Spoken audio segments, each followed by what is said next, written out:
Hello there, it's great to be back in Toronto with Collision, and thank you Cassandra, and thank you to all of you for coming out today. I know it's a busy event, so I appreciate your time. So yes, I'm Sarah. I work for a fabulous company called Olins, and my obsessions are tech, brands, and the future. I call them obsessions. Let's call them favorite things. Sounds a bit less concerning, doesn't it? And I've always been really interested in behavior. I spent a lot of time traveling as a child. That meant I often didn't speak the language, so I was very observant of how people interacted and what that might mean or not mean. So it's been with me for a long time, and it unites my interests. So from an academic perspective, I have a master's in digital sociology, so kind of obsessed with how are we shaping technology, how is technology shaping us, some of the big questions about the ethics around technology, where it's going next, all of those things. And also brand. I've been in brand for over 30 years now. Hate to say that out loud. It's a long time. And again, back to behavior. I think of brands as people.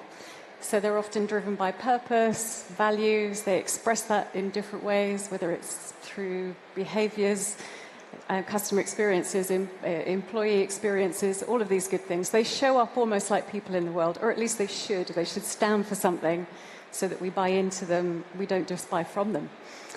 So you might be asking, why do I have any credibility talking about brands? Why does Wolff? Well, we've been around for a long time. We're one of the, I'd like to say, most storied, long-standing companies that works and has defined brand over the years. And I thought I'd show you a quick film, because you might not know us, but you will have seen some of our work, I think.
Sorry, that was a bit longer than I expected. There's a lot to pack in. So the future is here. Some of it's very exciting, some of it's quite scary, depending on your standpoint in the world. And I want to start by talking about someone that I'm sure you've heard of called Moes. So Mo is Egyptian. He's an entrepreneur. He has a beautiful storytelling voice. He's written quite a few books about happiness, the latest being Scary Smart. He was also the head of emerging markets when Google went past the 4 billion users mark. And he also was chief business officer for Google X. So he knows his stuff, right? He's got interesting things to say. And I'm going to borrow a thought experiment of his. So imagine, close your eyes if you wish, you don't have to. Imagine we're in 2055 and that all of us have been transported together collectively into the middle of nowhere. We don't know where we are. We're around a campfire and we're trying to decide one of two things. We're trying to decide whether we're hiding from the machines or whether actually it's been a liberation for us and we now have time to spend together, do very human things like share stories and connect and bond. And the question that Mo poses in order to be optimistic and get to the latter of those states is this notion of being good parents. So he talks about, and I think what he's trying to get at with good parents is the right inputs get the right outputs. But there is a point where we are not going to be able to control artificial intelligence, which is, of course, what everyone's going to be talking about this year with the advent of ChatGPT-4, etc. But he talks about if you put the right inputs in, you'll get the right outputs, regardless of it reaching a stage where it is more intelligent than us. And he uses the analogy of Superman. And Superman obviously having these super abilities, more of, very smart, intelligent, lots of strength, all of those wonderful things. And that he could have turned out to be a villain rather than a hero. And the thing that made the biggest difference was how his parents shaped him, Mr. and Mrs. Kent, of course. And they morally shaped him, and therefore he became the superhero that we know and love, rather than a villain to be scared of. And this is what I think he's getting at with, it's on us to be good parents. And technology comes and goes. So whatever we're talking about this year will have evolved by next year. It's as old as time and the wheel being invented. And there's lots of things that get discarded along the way. So we shouldn't take everything that we hear at the moment as gospel. Google Glass just got retired earlier this year. Maybe Apple Vision Pro will do better. There's lots of things along the way that we lost that seemed like a good idea at the time, but they don't respond to a human need enough, or perhaps the way they were created was, just the aspiration for them was too lofty or too grounded, or it just didn't fit in at the time. So tech is changing all the time, creating new opportunities, and also creating expectations and dangers. In terms of opportunities to kind of deepen and enhance experiences, and let's be optimistic that that's what technology and all of these good developments in AI are going to do for us. There's already quite a few interesting things coming down the track, as we know. So I was just reading this morning, the NHS, the National Health Service in the UK, has just signed off the latest piece of AI for radiotherapy. So it takes a long time, if you're unfortunate enough to have cancer, it takes a long time to ascertain exactly how much radiotherapy you have. Lots of scanning, it's very labour intensive. Takes more time than you would like when you want to get your treatment. They've now sanctioned the cost of using AI to do a lot of that heavy lifting, which is obviously going to speed that up, and it's going to save lives, quite literally. This is amazing. There are also other examples that are really kind of at the other end of the spectrum of being helpful, maybe not amazing. So Walmart is another interesting experience that's being created for customer service folks who go through a training program that's very static, used to be very static, it's now very immersive, uses VR. And in that world, they can improve your retention in terms of knowledge and your ability to do a great job by something like 28-30%. Again, it's like, technology is here to enhance, not just to get in the way and create lots of ethical debates. So these things are evolving. I was just listening to one of the talks on the other stage, and someone who's in the VR world was talking about how he's helping to train the British Red Cross to perform CPR in a way that they can then push out into the world in ways that are also life-changing and saving. So I think we can all agree there's lots of great things about technology.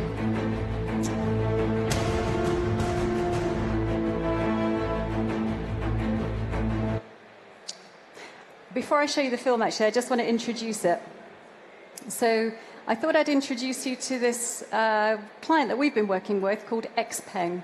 They're a electric car manufacturer, at least that's how they were thinking about themselves. But in my world, where you're thinking about brands and how they can help change the world and contribute in some way, and how they can evolve over time, our timelines are often much, much longer than how the founder might originally think of the business if they don't already have that vision in place. And so while they have the technology to completely customize the space that you're in and personalize that, which can be very useful not just from a comfort point of view, but if you are differently abled or in lots of different ways, that actually is about using spaces more intelligently, and you can transfer that into lots of different ways. So you don't have to be contained by a car. You can think more expansively about that.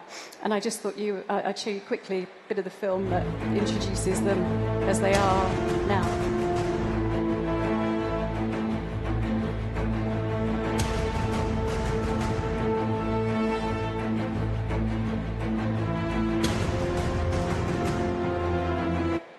So we're in the world of flying cars and what the future could bring us. But what's the role of brand? And should they be doing more in the world? Well, there's definitely an expectation that they should. So if you are interested in the Edelman Trust Barometer that comes out every year, which I always am, in 2023, an astonishing thing came forward in the research, as far as I'm concerned, which is that of all of the categories, government, business, NGOs, institutions, business was the one rated by 68% of those who answered the researchers, felt that only business, not even NGOs, were both ethical and competent in order to advance and change things in the world. I think that's partly because they have the resources, they have the decision-making framework, and they can be influenced more easily to some degree through our choices. I mean, it's astonishing. And there are obviously some businesses already who are doing this in amazing ways. So this is Yvonne Chouinard. I could mangle any language that you might care to name. He is the founder, of course, of Patagonia, which is probably the best example that we could possibly have of a business that is steeped in its ethics. And this is something he wrote around the earth being his only shareholder. And he's really prepared to put his money where his mouth is. It's a very deep commitment. Last year, he and his family gave up the $3 billion that they had invested in shares in Patagonia towards climate change. So this is the power of brands and why I feel that they're so important. But we need to decide in 2055, back to Moes' thought experiment, are they going to be obstructive and self-serving, or are they going to be additive and leading? And in order to get to an understanding of which of those it's going to be, we need to ask ourselves as brand leaders and as tech leaders, and as we bring those two things together, so we have to ask ourselves some big questions. And the big questions around being good parents are what big issues do we want to solve? What unmet needs do we want to focus on? And what's the most positive type of relationship that we can create? Here are a couple of examples. So Back Market, they refurbish cell phones and devices and make them far more sustainable. And on Earth Day last year, they hacked a bunch of Apple stores in Europe, used the airdrop ability to basically, if you were looking at a device and shopping in Apple, suddenly you were being encouraged to buy your device from somewhere else and in a way that was far more sustainable. Very clever. Duolingo, 1.2 billion people every day are trying to learn a new language, usually because they're trying to advance their situation in the world.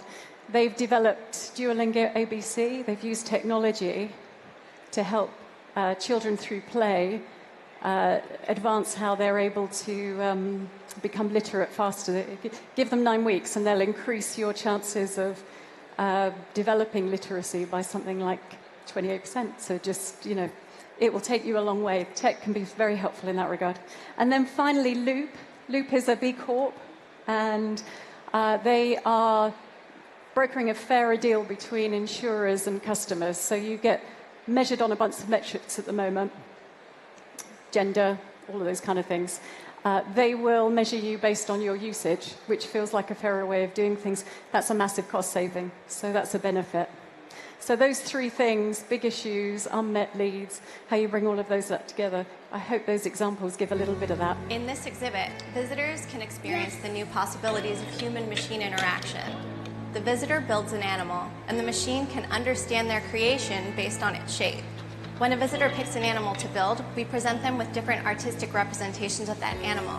This inspires the visitor to think, what is the essence of that animal? What are the unique features that define it?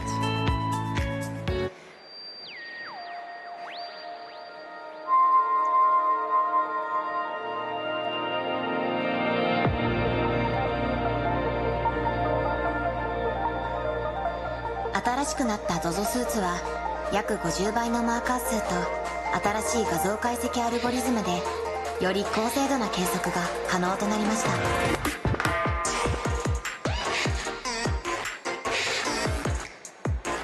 ZOZO スーツ2を使えばサイズ合わせが難しかった下着選びも簡単に。体型を記録してダイエットに。 Introducing the new virtual Heineken Silver with no calories, no hidden ingredients, and no beer. Okay. Try it now. So I showed you those 3 examples in quick succession and deliberately didn't introduce them because I wanted to slightly flummox you. To say when you're creating brands, I think there are 3 things that are really important considerations. There's lots of considerations, of course, but there are 3 that I think it's interesting to end with today. The first is turn your customers into creators. No one is a passive consumer these days. People want to participate. If you're developing a brand, make sure that there's space for that to happen. Lego do that very well. They're all about play, and they make physical and virtual experiences effortlessly blend and still represent play.